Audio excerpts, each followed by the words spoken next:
Okay, what I wanted to do next is give you a little bit more from the book that I gave some time ago, Naked Seeing, to talk a little bit about a little additional background. And there's a section starting on page 59 that starts talking about the four visions. And since we're edging into the four visions here, I wanted to go ahead and share this with you. It says first that visionary practice in the Great Perfection is essentially an effort to reenact the enlightenment of all good, which would be Samattabhadra, by creating an opportunity where awareness can be recognized for what it is. Pure awareness is contained in the heart area of your subtle body. Yogic techniques are then used to make awareness manifest into appearance, so that one has a chance to recognize it not as other, but as oneself, and thus to cut off straying at its root. Vision is the culmination of a suite of meditative techniques.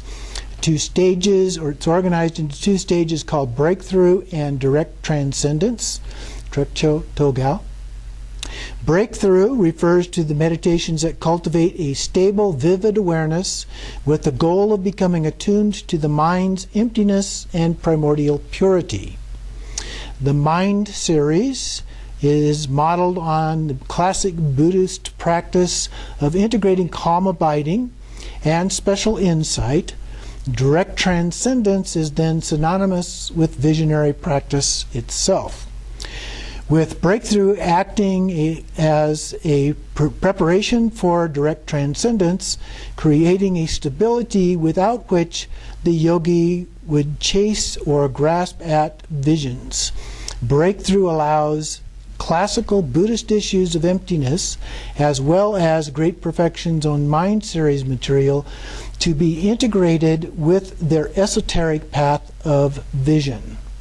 So we're bringing together the kind of experiences we talk about in Trekcho into those of Togal, the visions of Togal, as a part of this.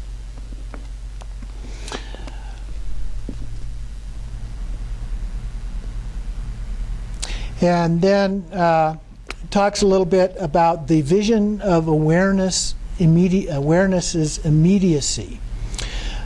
The visionary practices are essentially simple, though details can become quite elaborate, placing the body, speech, and mind in prescribed ways, and then simply waiting for the visions to arise. So it talks a little bit about the postures and so forth that we've been talking about. So you do that, and then you just wait. Wait, and eventually they will appear. Practitioners report that once some time has been spent in the dark, visions start to appear in the form of chaotic displays of light. Now this goes back and forth between dark retreat and the sky gazing of Togal. At the first stage, the vision of awareness immediacy comes directly into view. Descriptions usually mention the foreground and the background. The foreground is a frenzied display of lights. Two important forms of this light are circular appearances called tigli and linked chains of spots that are called little linked lambs of awareness. I haven't heard that phrase used before. It's usually called Vajra chains. The lambs appear against a radiant blue background field called the expanse, which also forms a boundary or fence around them. Now literally the boundary is the boundary of what you can see. You know, you can only see so far. Your eyebrows or whatever create a boundary around the expanse of sky that you're looking at. So that is what it's referring to here. Often used to bring up recurring philosophical topic, the indivisibility of expanse and awareness. Expanse is classically used to refer to emptiness. A field of blue serves to conceptualize emptiness. Awareness then refers to appearances, composed of the meditator's own awareness, that arise out of that emptiness to be seen in the sky. This suggests how emptiness is a kind of possibility that gives rise to all appearances. So as we're looking at these things, we have the expanse, the space, referring to emptiness, and then the appearances that come in that, which are the Tiglis and the Vajra chains and so forth, as a part of that, as the awareness. Okay? And so they're merged together to this pure awareness, if you will, as a part of that.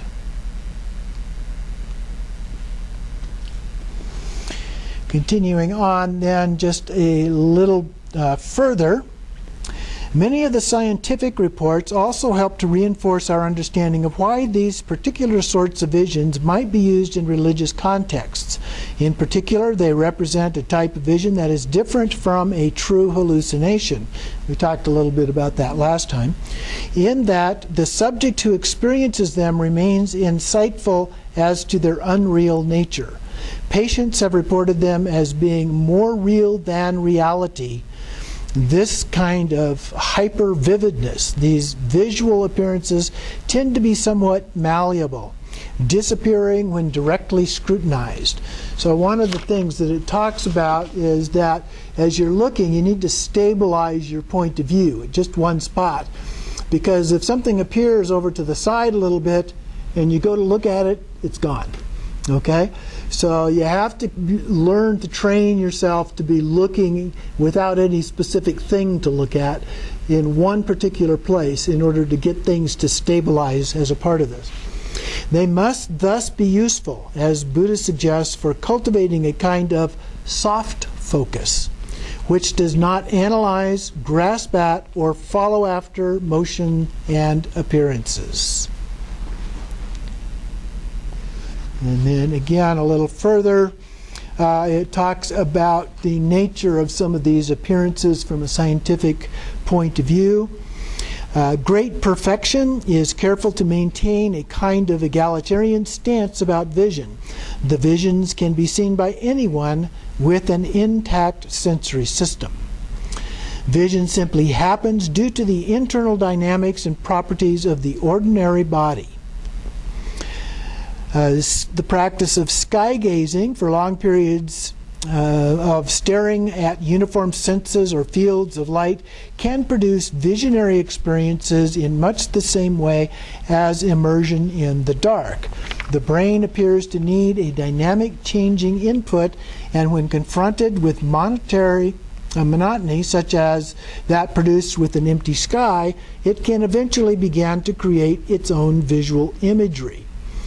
And this is reported by yogis, sailors, airplane pilots, lots of people who have these kinds of experiences. The entoptic, or within the eye, lights, you can encounter a previously unseen world of light and motion. These darting streaks of light, slowly drifting blobs and chains of spots. These entoptic appearances are of two basic kinds: floaters, caused by debris floating in the vitreous humor of the eye, and blue field entoptic effect, which are white blood cells moving through the capillaries of the eyes, perceived as luminous spots. I would say a little bit more like little flashes of light than spots per se. Any uniform blue field, like a computer screen, will do. The effect is produced when the particular blue light of the sky, around 430 nanometers, passes through the capillaries of the eye. And then part of the sky gazer's task is to deal with the mind's tendency to chase after objects as they move across the sky. The challenge is to prevent them from becoming real focus points. The full visionary experience brought on by sky gazing is said to be just as realistic and complex as that brought on by dark retreat. Visual monotony of a blue field like the sky can act as a kind of sensory deprivation, much like a dark room.